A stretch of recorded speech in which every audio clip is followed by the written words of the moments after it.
Okay, we're at the Innovation Days with Commissioner Potocnik. Commissioner, can you tell us generally how you feel the Innovation Days have gone off?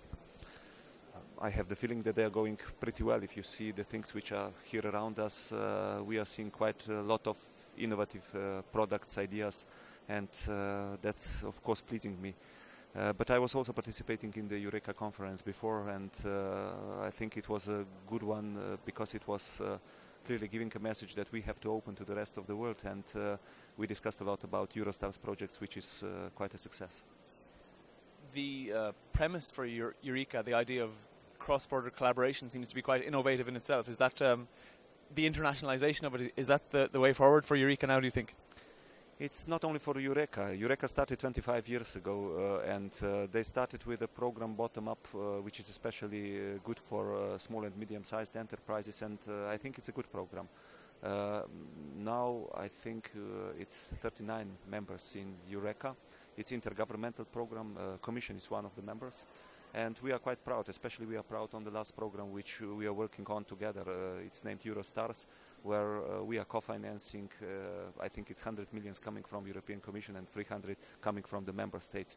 The program is relatively simple because it's based on Eureka rules, but on the other hand it's giving this stability from the framework and also evaluation which is on the common level for all the projects, which also comes from our side. So it's a kind of best possible marriage of two kind of programs. On the broader level, where are we currently with the framing of a genuine EU innovation policy?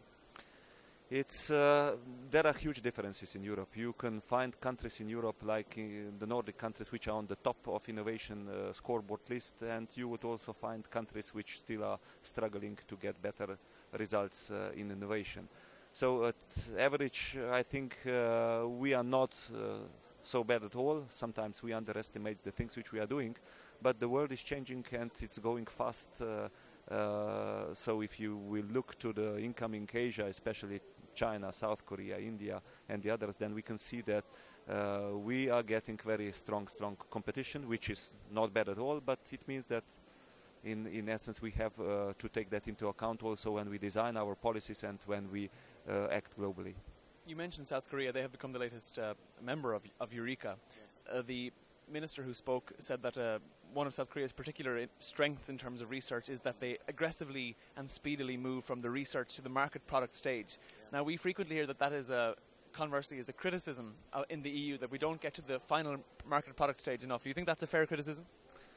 Yeah, I think it is one of the problems which we basically face in Europe, that we are relatively strong in creating knowledge in research itself, but that we have this transfer to the line of products, I would not say weak or bad, but comparing to some others which are on the top of this list, we could do better.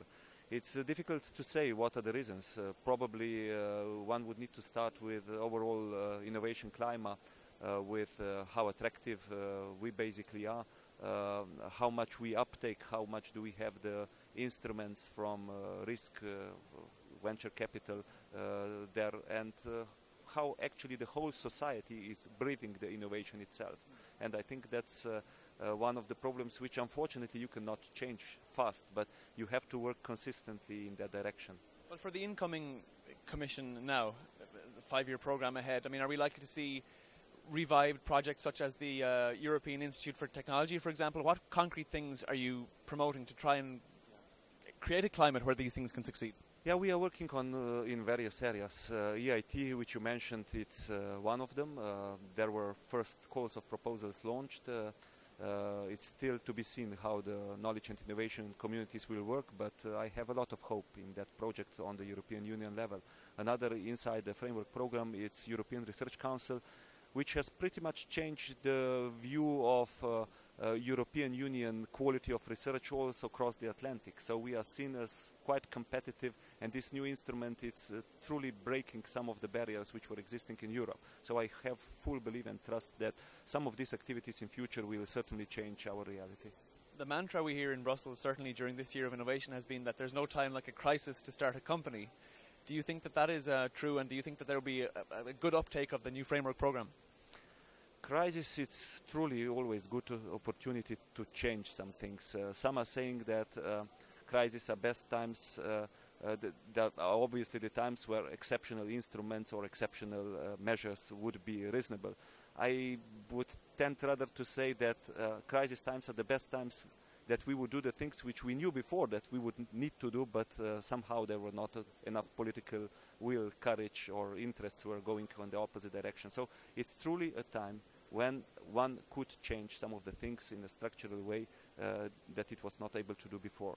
And I think when we deal with the economic and financial crisis, we have to think on the time when the crisis will over. We have to come out of the crisis ready for the future competition and ready for the global challenges which are ahead of us. So we have to, while we are taking short-term measures, while we think how to support new investment, how to support new consumption, we have also to think what type of consumption and what type of innovation. The one which will be able to answer the questions like future climate change, like future energy, like pandemics, like the things which we have focused patiently and consistently before we have actually felt into the economic and financial crisis. One last question very briefly. The Swedish presidency is going to focus strongly on green tech, sustainable innovation and so on. Do you think that bodes well for Europe as a leader in these areas? I think it's an ideal situation, and to be honest, we don't have a lot of choice than to do that. There is, when we talk about the future climate change challenges, for me it's only one question is essential. If the climate change is reality and if it is caused by us human beings, then it's only us who can reverse the trend. So the one who will understand that fact of reality faster will be also the winner on the market, because this is the major market opportunity. I think that by the activity which was proposed by the Commission and also adopted by the Council, this 2020-20, via that activity we have created the major lead market which we have to take as an opportunity. You're welcome.